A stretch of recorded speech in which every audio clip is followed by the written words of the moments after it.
Widok takiej K9 podczas strzelania, podczas tego oddania strzału to jest naprawdę coś niewyobrażalnego.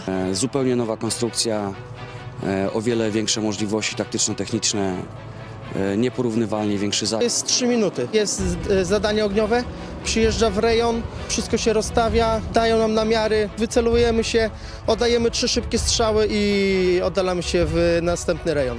Są wyjątkowo szybkie, wyjątkowo nowoczesne i wyjątkowo sprawne. Żołnierze mówią, że dla nich K9 to jest jak przesiąść się z malucha do Maybacha.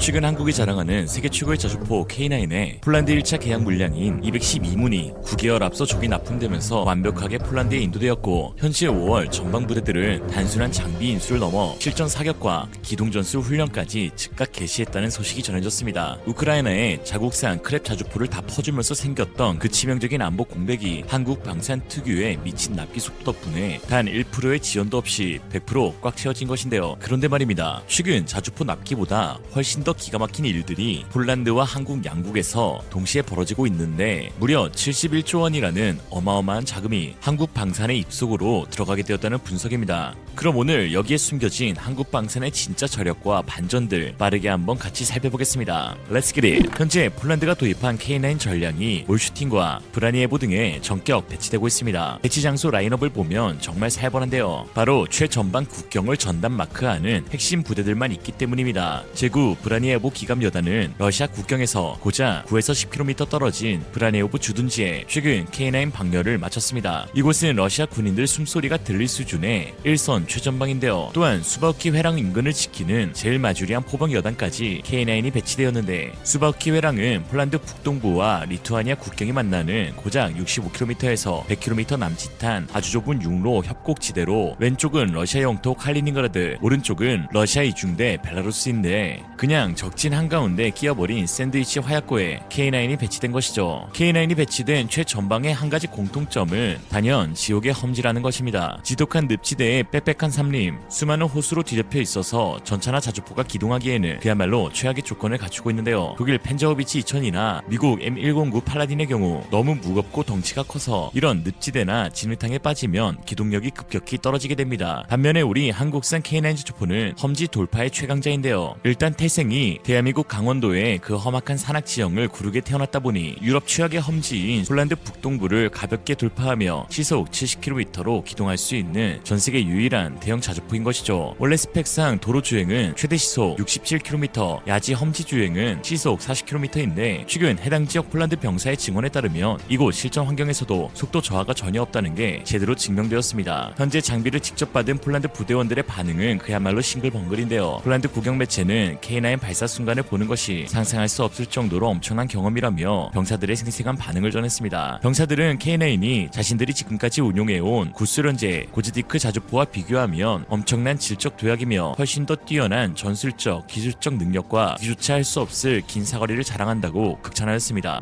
Czekali na niedługo, ale dziś przyznają, że było warto. Widok takiej K9 podczas strzelania, podczas tego oddania strzału to jest naprawdę coś niewyobrażalnego. Armatochaubice K9 od poniedziałku dojeżdżają do Braniewa. To znaczny skok jakościowy w stosunku do tego sprzętu, który eksploatowaliśmy do tej pory, czyli armatochaubic Goździk. Zupełnie nowa konstrukcja, o wiele większe możliwości taktyczno-techniczne, nieporównywalnie większy zasięg. K9 może pędzić z prędkością niemal 70 km na godzinę. 5-osobowa załoga szybko się rozstawia i tak samo szybko znika z oczu przeciwnika. To jest 3 minuty. Jest zadanie ogniowe, przyjeżdża w rejon, wszystko się rozstawia, dają nam namiary, wycelujemy się, oddajemy 3 szybkie strzały i oddalamy się w następny rejon. Do tej pory braniewscy kawalerzyści korzystali ze sprzętu pamiętającego poprzedni ustrój. Haubice Goździk mogły się pochwalić możliwością strzelania na odległość 15-12 km, a obecnie artylerzyści z Braniewa mogą spokojnie strzelać na 40 km, więc K9 z Braniewa mogą spokojnie strzelać chociażby do rosyjskiej bazy morskiej w Bałtycku, więc jest to zupełny game changer. Zanim armatochaubice trafiły tu i do innych jednostek na północnym wschodzie Polski, żołnierze szkolili się z ich obsługi w Korei Południowej. Zakończyło się strzelaniem z K9, więc dla nas, osób, które tam były, to była pierwsza taka możliwość właśnie uczestniczenia w strzelaniu z nowego sprzętu. Łącznie do Braniewa ma trafić kilkadziesiąt takich maszyn wraz z dodatkowym sprzętem. Nie zasypiamy gruszek w popiele i, jak to mówią czołgiści, but w podłodze. Armatochaubice K9 są już także na wyposażeniu innych jednostek wchodzących w skład 16. Dywizji Zmechanizowanej. Widzimy wyraźnie, że 16. Dywizja, chociażby z tego powodu, że graniczy z obwodem królewieckim, jest również tym oczkiem w głowie dla Ministerstwa Obrony Narodowej, jest tym związkiem wojskowym, który ma być gruntownie zmodernizowany. W regionie żołnierze mają już także do dyspozycji inny sprzęt z Korei, czołgi K2 Black Panther. Są wyjątkowo szybkie, wyjątkowo nowoczesne i wyjątkowo sprawne. Żołnierze mówią, że dla nich K9 to jest jak przesiąść się z malucha do Maybacha. Wozy są autonomiczne, wymagają dużo mniejszych nakładów pracy do przygotowania ich do strzelania. Tak? To jest widoczne. Współczesne pole walki pokazuje, że ten czas jest ważny dla artylerzystów przede wszystkim. Zasięg tej armatochaubicy to jest około 40 km i w momencie, gdy my jesteśmy w okolicach Orzysza, no to pocisk wystrzelony z K9 doleciałby do Ełku. Szkolenie na tym sprzęcie trwa 4 tygodnie. Jest realizowane w Centrum Szkolenia Wojsk Artylerii w Toruniu i w Węgorzewie. Jest to podzielone na różne etapy. Najpierw jest teoria, później również dochodzi praktyka. Szkolenie jest bardzo wymagające. W krótkim czasie musimy posiąść dużo wiedzy. Jest szczególny nacisk nakładany na zgranie załóg. Żołnierze z Polski, z Warmii i Mazur szkolili się m.in. w Korei, bo to stamtąd pochodzą te armatochaubice. Byliśmy zapoznawani bardzo dokładnie z całą budową, specyfikacją całej armatochaubicy. Ten kurs był prowadzony przez instruktorów koreańskich, bardzo dobrze wyszkolonych, którzy jednocześnie też jasno nam potrafili przekazać, czym to działo się charakteryzuje, jakie ma wady i zalety, jak tych wad zapobiegać w przyszłości, co my jako strona polska możemy zrobić sami, co przy współpracy. Tutaj nikt nie ma wątpliwości, że jeżeli chcemy pokoju, to musimy się szykować do wojny i według tej myśli odbywają się szkolenia. Żeby to szkolenie bojowe przypominało jak najbardziej warunki, jakie mogą ich spotkać na polu walki. Dużo mamy teraz wiadomości, czy też raportów, wniosków, tak, z konfliktu tutaj za wschodnią granicą. Stale wykorzystujemy te wnioski w szkoleniu. Armatochaubice są 5-osobowe, ale co warto podkreślić, funkcje te są zmienne, więc każdy żołnierz jest przygotowany na to, że musiałby zastąpić kolegę lub też koleżankę. Musimy wszyscy ze sobą współpracować w tym dziale, żeby prowadzenie ognia było celne, szybkie i skuteczne. W starym sprzęcie głównie pracowaliśmy na wszystkim ręcznie i analogowo, a tutaj jest duży przeskok technologiczny pod względem tego, że wszystko robi się głównie automatycznie. Wspomaga nas to w celowaniu i prowadzeniu ognia. Jest na pewno szybszy, skuteczniejszy i celniejszy. Dzisiaj tutaj trwają manewry z jazdy K9-kami, a strzelanie ma się rozpocząć w maju.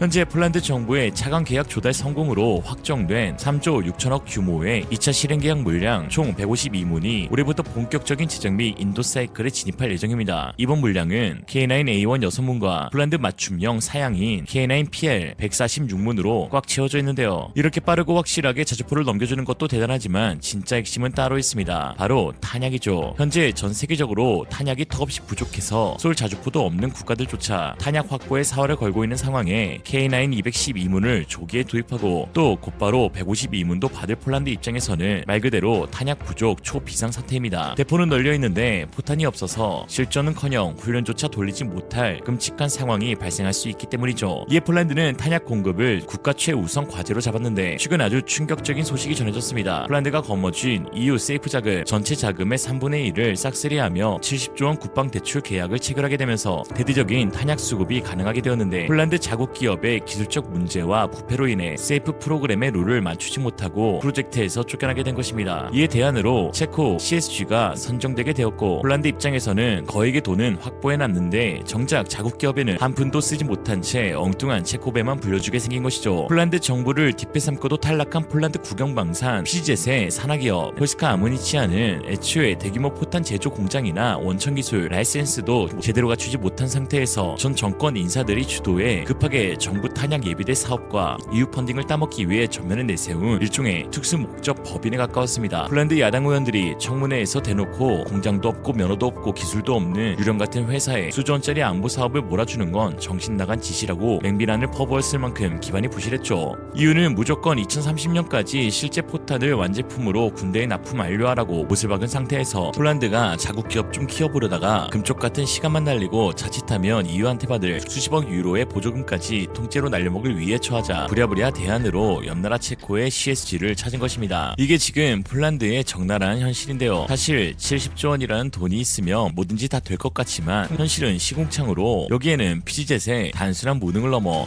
지독한 부패까지 얽혀 있습니다. 현재 폴란드 정치인들은 국영방산 그룹의 무능과 부패에 국가 반역죄로 쳐넣어야 한다는 소리가 나올 정도로 살벌하죠. 투스크 내각의 2인자이자 방산을 총괄하는 코시니아크 카미시 국방부 장관은 국회와 언론에서 PG젯을 강하게 비판했는데 탄약 생산을 늘리라고 수십억 GOT를 쏟았지만 그 경영진들이 한 짓이라곤 부지 실사 보고서나 끄적이는 것뿐이다 라고 했죠. 현 야당인 PIS 소속 국방위 위원들조차 자국 기업 실드치기를 포기할 정도니 말 다 했습니다. 실제로 3년 사이 PG젯 최고 경자 자리가 숙청당에 무려 3번이나 바뀌기도 했죠. 돈을 아무리 쏟아부어도 1년에 찍어내는 155mm 포탄이 고작 몇만 발 수준이니 이딴 속도로는 러시아랑 전쟁 나면 단 일주일도 못 버틴다는 게 팩트입니다. 그렇게 메이드 인 유럽을 위해 돌고 돌아 선정된 체코 CSG. 그런데 충격적인 건 까고 보니 얘네 체코 상황은 더하면 더했지 절대 낫지 않았던 것입니다. 체코 CSG는 지난 1월 대규모 상장을 진행하면서 유럽 최대의 탄약 제조사라는 셀프 칭찬으로 기업 가치를 수십조 원 뻥튀기 했습니다. 그런데 최근 공매도 리포트 전문 헌터 브룩이 CSG의 실체를 폭로하는 충격적인 사건이 터지고 마는데 장부를 까보니 이 회사가 올린 대규모 포탄 매출의 무려 79%가 자기네 공장 굴뚝에서 만든 게 아니라 밖에서 싸게 사와서 마진만 징하게 붙여 파는 전형적인 택가리 유통 매출이었다는 주장인 것입니다. 여기서 더 충격적인 반전은 체코 CSG가 택가리에서 팔아먹은 그 포탄의 출처가 다름 아닌 한국산 포탄이었다는 것인데요. 독일 빌트지 보도에 따르면 체코 CSG가 우크라이나에 보낼 포탄 80만 발을 끌어온 3개국을 지목했을 때 가장 1순위로 지목된 게 바로 한국이었습니다. 실제로 우크라이나 지원과 이 공매도 리포트는 본질적으로 같은 사건인데요. 우크라이나가 포탄을 공짜로 원조받은 건 맞지만 그 포탄이 하늘에서 그냥 뚝 떨어지는 건 아니죠. 독일, 프랑스, 네덜란드 같은 서유럽 큰손들이 2조 7천억에 달하는 엄청난 펀드 기부금을 모았고 CSG는 서유럽 돈을 쫙 빨아들여 한국 등지에서 포탄을 싹쓸이 구매한 뒤 야무지게 마진을 붙여 우크라이나로 넘겼는데 결국 이게 자기 장부에는 수조 원짜리 상업적 매출로 화려하게 찍힌 것입니다. 그래서 결국 한 바퀴 돌고 돌아 해답은 한국밖에 없다는 결론이 나오는데요. 유럽 놈들이 지들끼리 다 해먹자고 만든 세이프나 이니셔티브에 돈은 산더미처럼 쌓였는데 유럽 업체인 PG젯이나 CSG 같은 기업들이 실제로 생산할 능력이 없는 게 드러났고 또 제대로 기간을 맞출 수나 있을지도 미지수니까요. 이에 폴란드 내부에서도 놀라운 반응이 터져 나오고 있는데 2022년 한국과의 계약에 눈을 부르켜고 잘못된 것을 찾아내 전면 재검토하겠다며 부르짖던 현 정권 인사들이 현재는 한국 방산 말고는 답이 없다는 걸 뼈저리게 깨닫고 태세를 완전히 전환하고 있다는 것입니다. 심지어 현 국방부 장관은 전 정부의 치적으로 남을 수 있는 부분까지도 알량한 자존심 다 내려놓고 쿨하게 인정하면서 폴란드 디펜스 입사 언론 브리핑 현장에서 폴란드 자국 생산 규모로는 절대 우리 수요를 다 맞출 수 없다며 전 정부가 한국에서 무기를 산 결정을 100% 이해한다. 한국 장비는 준비 상태가 완벽했고 납품 속도도 가장 빨랐다. 따라서 계약 해지는 절대 없다. 라며 대못을 박아버렸습니다. 그럼 여기서 한 가지 궁금한 게 왜 유독 한국만 이 미친 생산이 가능한가 하는 것입니다. 지금 글로벌 방산 시장의 가장 치명적인 아킬레스건은 바로 니트로셀룰로스를 비롯한 화약 원료 공급망 대란인데요. 화약의 핵심 원료인 목재 펄프나 면화, 턴 린터의 글로벌 공급망 절대 다수를 러시아와 중국이 꽉 틀어지고 서방 세계로 향하는 밸브를 잠가버렸기 때문입니다. 그런데 대한민국은 이 지옥불 같은 원자재 쇼크 속에서도 마치 마법이라도 부린 듯 정상 가동을 이어가고 있는데 이는 전 세계에서 유료를 찾기 힘든 한화의 미친 수지 계열화 덕입니다.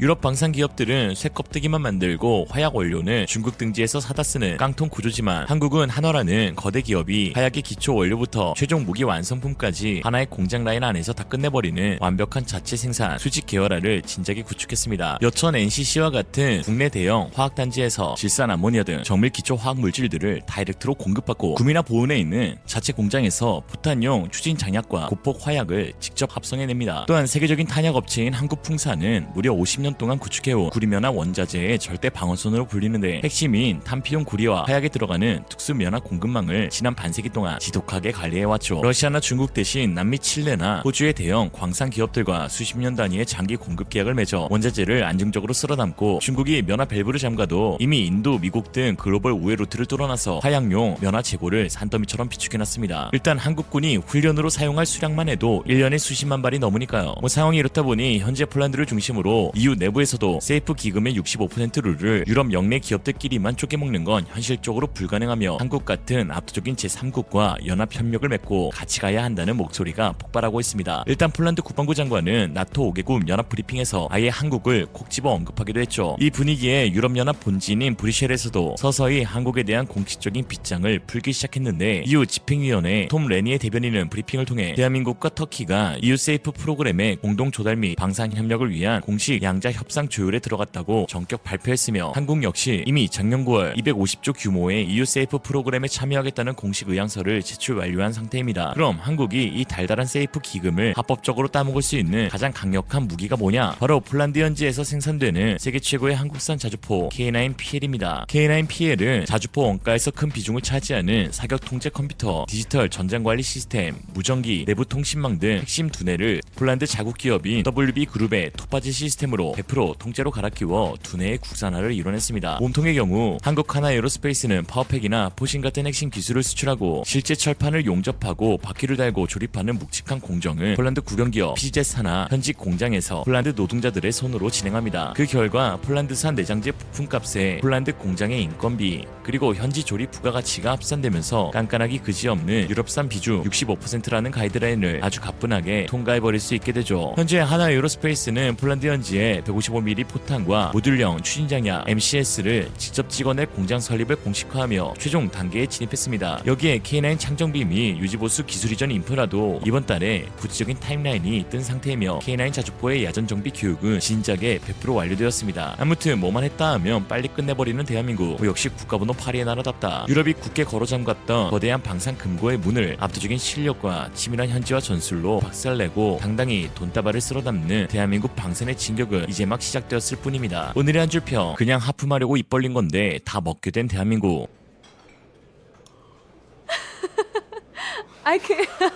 이생으로 리얼리즘이었습니다. 여러분의 생각은 어떠신가요? 현명하고 지혜로운 여러분의 의견을 지금 댓글에 남겨주세요. 감사합니다.